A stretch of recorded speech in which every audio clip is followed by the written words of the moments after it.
Yan mga kalingap, mapagpalang araw sa ating lahat. Yan muli, ang inyong lingkod sa Mashli TV. Yan, maghahatid tayo ng tulong na galing kay Ate Nansilim. At syempre, maagang pamasko. Galing po kay Ate Yoli natin. Dito tayo sa Jose Panganiban.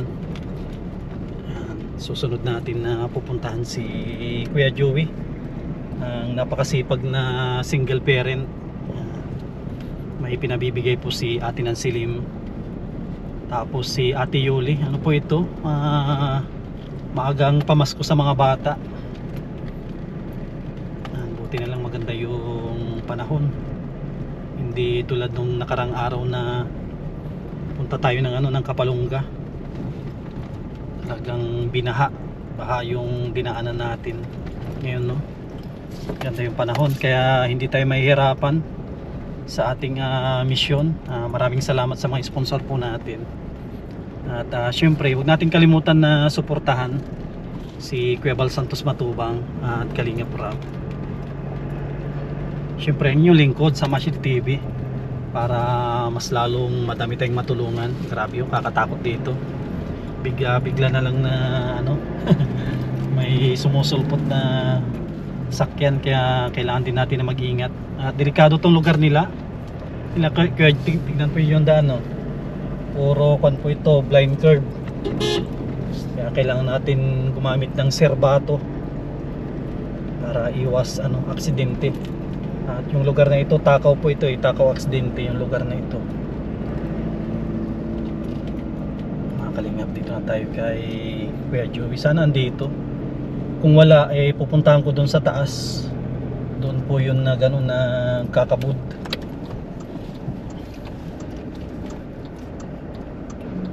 Mga kalingap po, mukhang wala ata dito si Kuya Joey.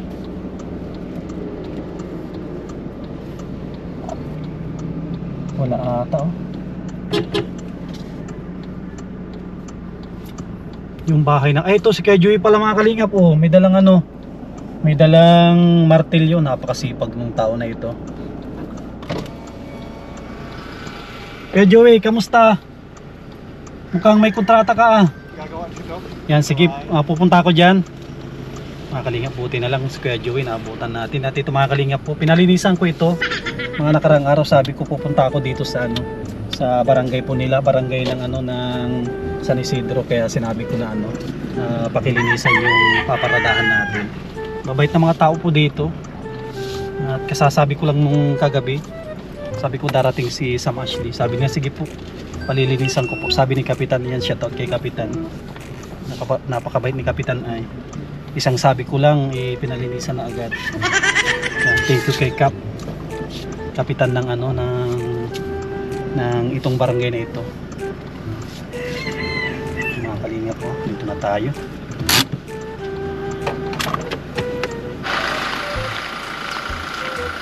Sabi, ang init ng panahon. Maganda ito para makapaglaba yung mga kababayan po natin. At tatapos lang ng bagyong Wilma.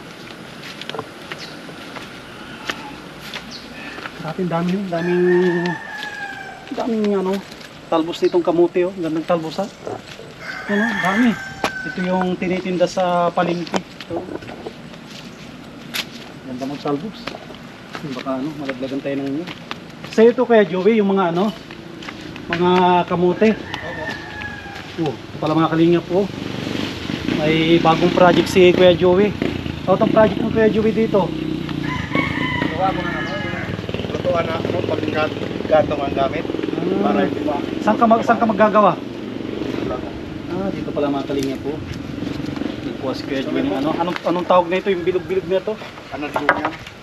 Tigas ito, di ba? Pag na na? Matibay yan pag sa kusina.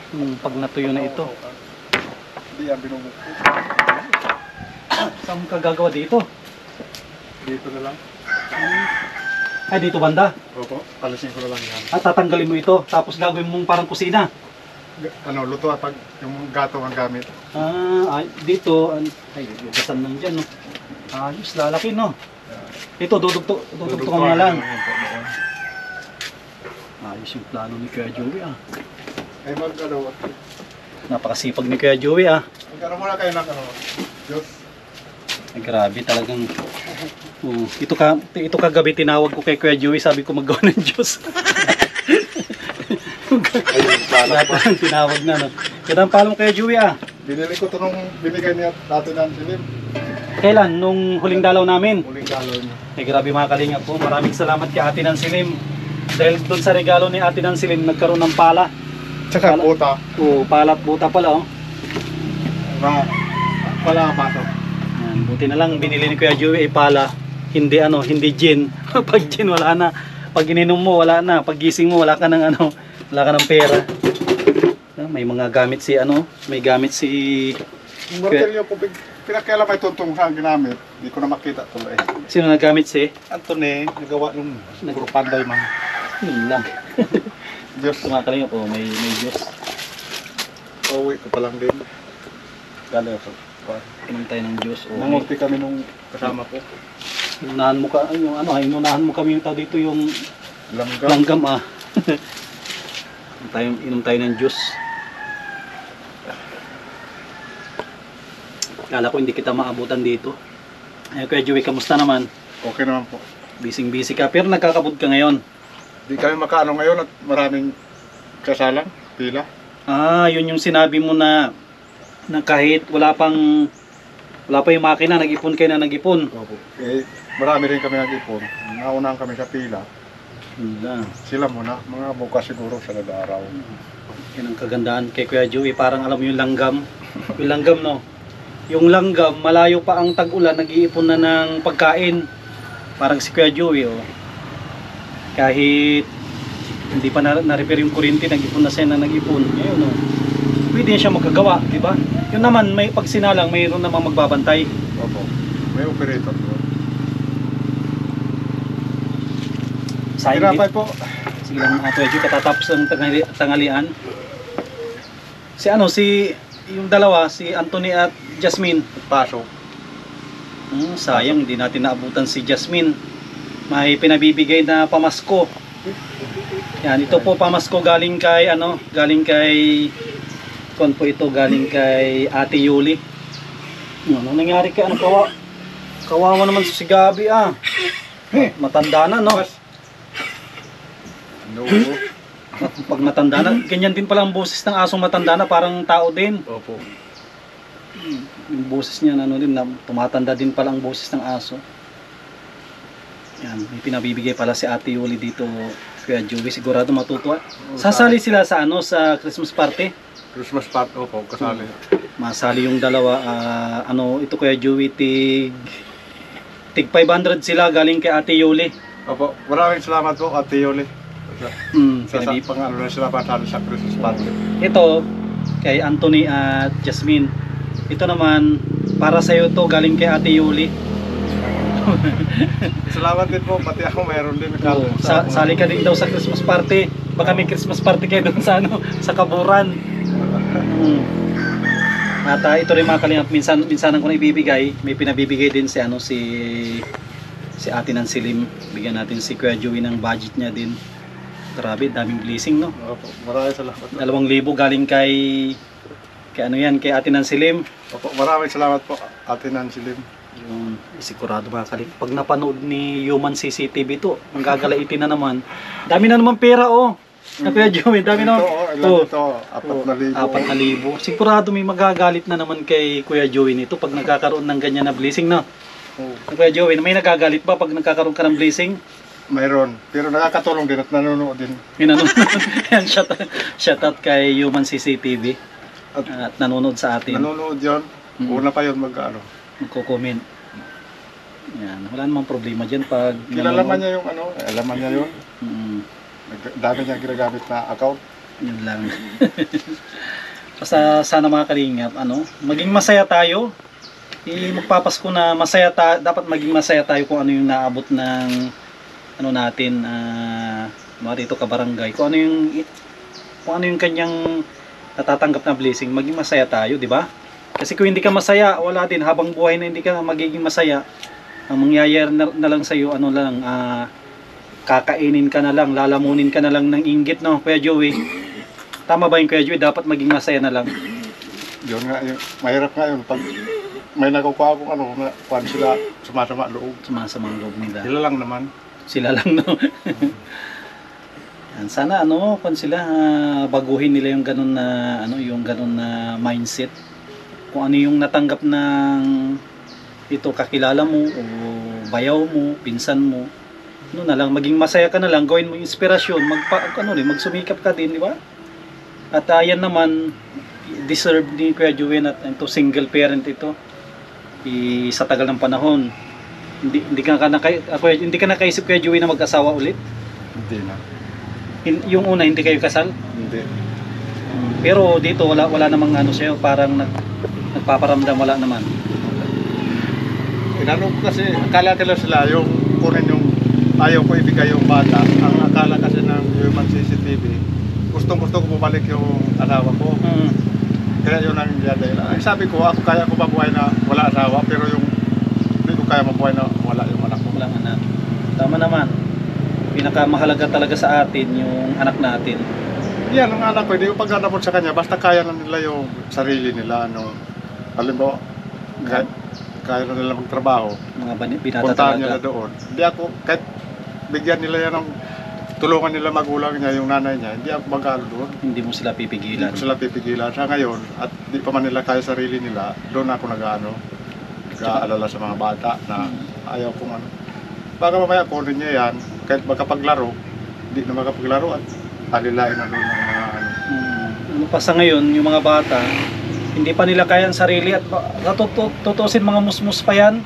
Dito, hindi ko pa ninaasahan niya. Sabi ko, anong pinapagawa ko na pag walis-walis ka dyan, hindi ka na trabaho. Ano pa yan, mga bata pa. Hindi pa nila kaya yung kanilang sarili, Kuya Joey, no? Tara, tingnan nyo mga kalingap, napakaganda yung mindset ni Kuya Joey. Na pag dumating yung araw na si Anthony at si Jasmine ay makapagtrabaho na, hindi naman pinagkakait ni Kuya Joey na dalawin, di ba? Oh. At siyempre, nasa tamang gulang na may trabaho, dadalawin ng nanay, kung bibigyan ng pera o dadala ng pagkain, di ba? Sabi ko, Kuya Joey, wala namang problema, di ba, Kuya Joey? Wala problema yun sa akin. Pero sa ngayon, wag muna. Sa ngayon, wag muna, hayaan mo muna sa akin dito at hindi ko man yan inaano. Basta meron akong pagkakitaan, di ko yan ano. Di yan magugutom sa akin. Tsaka marami tayong nababasa sa social media, karamihan na inaabuso yung mga kunwari stepfather, naabuso lagi yung anak na babae. Siya na papagsamantalahan. Magugulat na lang yung nanay, buntis na yung nabuntisan na nung stepfather yung yung anak.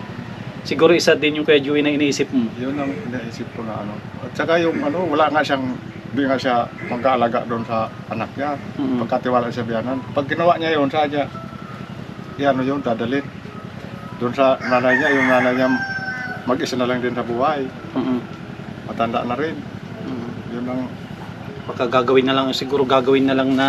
Baka makapag-aral, di yan makapag-aral at kung utusan na lang na doon. Aalilahin na lang. Buti yung andito di ba? Andito kayo nababantayan mo. Kahit na tatrabaho ka, Ngayon, nakakatrabaho na ako kahit anong gawin ko at malalaki na sila na kumpiyansa na panatag na isip kahit wala ako dito sa bahay. Hindi tulad Gaya nung maliliit pa yan. na kahit ayaw mong iwanan sa iba, parang di ba? Nangyari yung Kuya Joey na iniiwanan mo sa ibang tao para makapagtrabaho. Iniiwanan ko yan. Buti napayag naman yung pinag-iwanan mo at mga maliliit pa. Bayad naman yung mga kapitbahay ko ba dyan dati na yung dyan, pamangkin ko dyan. Pamangkin, mga mo din, may connection din sa mga pamangkin mo. Sila Darwin, pamangkin ko yan. Ngayon, kaya na nila na pumapasok. Inahatid mo o nagsakay ng tricycle? Sasakay yung tricycle, magbabayad ako doon ng monthly. Mayroon ka palang binabayaran dito na monthly. 300. Pero hindi lang sila ang sinasakay, meron pa. Kung baka kontrata na, nakakontrata. Hindi lang, sila lang, mga anak rin nung may-ari ang sinasakay niya, sinasabay yun sa'yo. nag-ano na ako, binayaran ko na Monthly yun. 300. Tapos aalis ang umaga, uwi, hapon na. Hapon, pagsundo ng magulang sa anak niya, kasabay Sabay na rin. Ibig sabihin, nagbabaon na sila. O doon, babaon na. baon ng kanin, pati ulam. Pati ulam, pinakabili ko na lang ulam doon na luto. May ano man doon sa kantin. Yan. Imagine po din yung mga kalingap po. Ngayon, kaya na ni Kuya Joey na bigyan ng baon, tapos doon na rin bibili ng pagkain. Di ba Jasmine mag first year na itong, First year na yan ngayong ano, si Anthony mag grade grade 5. 5. Bilis ang panahon. Nung nakilala natin, ilang taon na kami dito kay Joey na pabalik-balik. Ano na, may isang taon na. Dito daw, baka magdalawang taon na siguro. Ano yun? May isang taon na. May isang taon na. Grabe, tagal na rin pala, no? Tagal na rin pala yung pagbalik-balik natin dito kay Kuya Joey. Isa rin sa ano ito, nilapit ni Tatay Totoy at si Kuya Joey, oh. Isa din to na tumulong doon sa pagpanday, di ba? Ikaw tumulong doon dito pagpanday ng yero. Opo. Hindi lang natin naabutan. Kilala ko naman yan si Kuya Totoy, di pa kami magkakilala na kami yan, nakikita kami noon sa bundok. Pag nag-uuling. Nag-uuling din siya, nag-uuling din kami. Nakikita mo na siya. Nakikita ko na yan. Maliit pa yung anak niya siguro noon din, si Jessica. Maliit pa. Pero sinasama niya daw lagi yun. Kasama yun, lagi. Tignan po yung mga yun yung kwento ni Tatay Totoy na hindi niya iniiwanan daw yung si Jessica. Kung asan yung tatay, andun yung anak. Nakaduyan-duyan lang. Duyan lang. Pala mga kalinga po, na si Kuya Joey, nagawa na ng dito, panibagong ito, lutuan ng kahoy, no? Kahoy. Matitigas tong nakuha mo Kuya Joey na kawayan. Kawayan. Diyan yan, yung panimbayan ng kapatid ko na mag-alis yung kapatid ko dito. Binigay na sa akin. Yung mga tanim na kawayan. Opo. Ano pala yan, mapapakinabangan ni Kuya Joey. Pinamigay din ng akala hindi niya naman tanim yan. Sabi ni pinamigay. Libre ang kawayan kasi napakamahal ng kawayan ngayon. Anong tawag yan na kawayan na yan? Yung makakapal ang di ba may kawayan na bayog, tapos yung yan tunay na kawayan. Ito yung tunay na kawayan. Ito yung may tinik, wala. Yan yung yung ginagawa ng kulungan diyan sa may Opo. Sa may nakalaya ba yun? Nakalaya. Oo. Ayos. Marurugi ang tawag, may tinik. Marurugi. Yan, hindi yan marurugi. Kawayan lang tawag dyan. Kasi kanina nakita ko sa Kuya Joey, bit niya yung mitros at Naghiram ako doon at martilyo ko, pinakialaman ng yan, bata na yun na ito na lang yung martilyo mo. tiniram ko nga lang yan. Yan mga kalihap, siguro itong Mamaya papahanap ko naman sa kanya. yung baka sunod na pagbalik natin, baka magdala ko dito ng martilyo na maganda. Hindi na to makabunot ato, wala na, maluwang na yung nyo. Tagaringan ni Kuya Totoy nandito pa sa akin. Andyan, Tiniram ko siguro dito. itong pagbalik natin, baka pati lagari siguro at martilyo at gagamit ni Kuya Joey. Wala kang lagari na pang kahoy. Tiniram din sa akin, hindi na nakabalik. Yun lang. Sige, sa pagbalik namin Kuya Joey. Paano yung Kuya Joey? Salamat. Opo, salamat. Ay, Diyos muna kayo, tinapay. Ay, wala na. Busog na ako. Diyan ako sa dalawang bata na yan. Mauwi na rin tayo. Para kung din makapagpahinga tayo. At bukas may mission tayo ulit. Sige po, maraming salamat po Kuya Sam. Nito. Mga kalingap, maraming salamat sa mga sponsor po natin na walang sawa na tumutulong po yan sa ating mga kababayan. Yan kay Ate Nili, kay Ate Horbin TV Vlog, yan kay Ate Nancy Lim, kay Kuya Rolit, Ate Marilyn, Ate Arlene Unil, kay Ate Yuli. Yan, maraming salamat po. Kay Ate Lila Sheena, kay Ate Cecil Tandok, kay Ate Erlinda Cervera, kay Ma'am from Hong Kong, yan kay Ma'am from Rome, Italy. Yan kay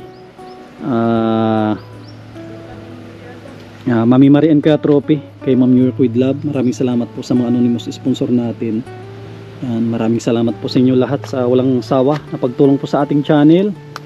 Yan, sana sa sunod na taon andyan pa rin kayo na nakasuporta at sana mas lalo pa kayong dumami para po tayo tuloy-tuloy yung pagtulong natin dito sa Camarines Norte. Yan, marami tayong mga kababayan po natin na mabigyan natin ng bagong pag-asa.